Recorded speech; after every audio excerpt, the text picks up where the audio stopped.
You've worked really hard to get to this point, and now it's all about conveying all of that hard work and presenting the heck out of it. The first question you might ask is, how much should you prepare for this type of presentation? Well, that relates to a few questions. How comfortable are you with this topic?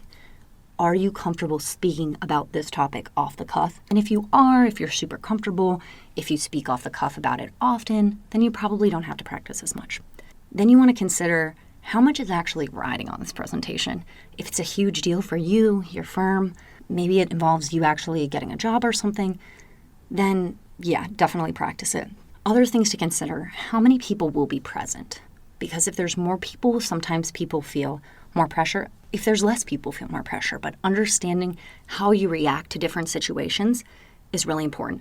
Typically, the more you practice, the better you'll react, especially if your mind has like a blank moment. You'll be able to pull yourself out of that much faster and then get more in the zone. Do you have a lot of experience presenting? If you don't, practice more. Will you be presenting in person? Will you be able to have that content in front of you? Are you going to have to speak about it, not seeing the content? That's going to require more practice. Now, if you've never practiced for a speech before, or maybe you have practiced for many speeches, I suggest experimenting between scripting and writing a few bullets. Everyone is completely different, and some people have a different mix and match. But regardless, the most important thing is rehearsing. Whether you write everything out or you just write a few bullets for each thing, try rehearsing at least 2 to 3 times. And for me, this process has always been extremely painful because I don't even know why it's so painful, but going through it the first time is awful. But you have to fight through that because it's important to your audience. It's worth it to your audience to get a presentation that you've prepared and are able to speak to. I also recommend trying rehearsing in different spaces. Try outside in a park where people can see you, obviously. Lecture halls that you can sneak into. Small rooms and spaces. Practicing your head, making sure you're practicing out loud. Facing all these different situations like an athlete would prepare for a particular challenge, trying different things. A presentator can get more experience by trying different things in that way.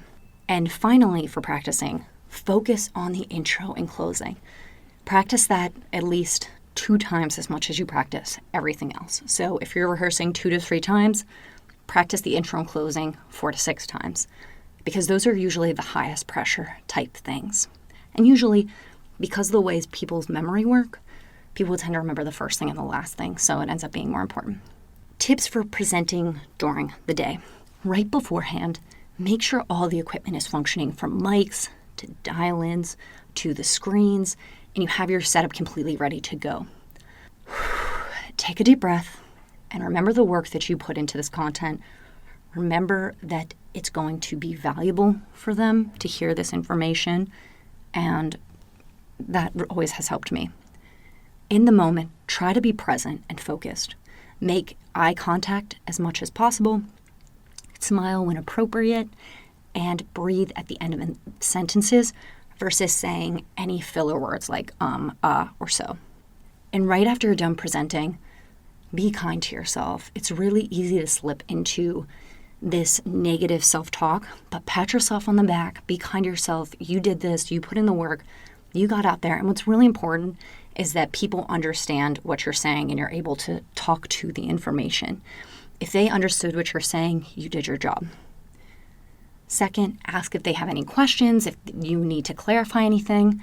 And 3, ensure understanding of next steps. For step 1 of mini challenge number 11, either write a script or 3 to 4 bullets per slide, expressing what you ultimately want to say. For step 2, rehearse about 3 to 4 times, focusing on the intro and conclusion. And then in step 3, if you have the time and space, record a 4 to 6 minute video and post on the discussion board. We'd love to see what you come up with.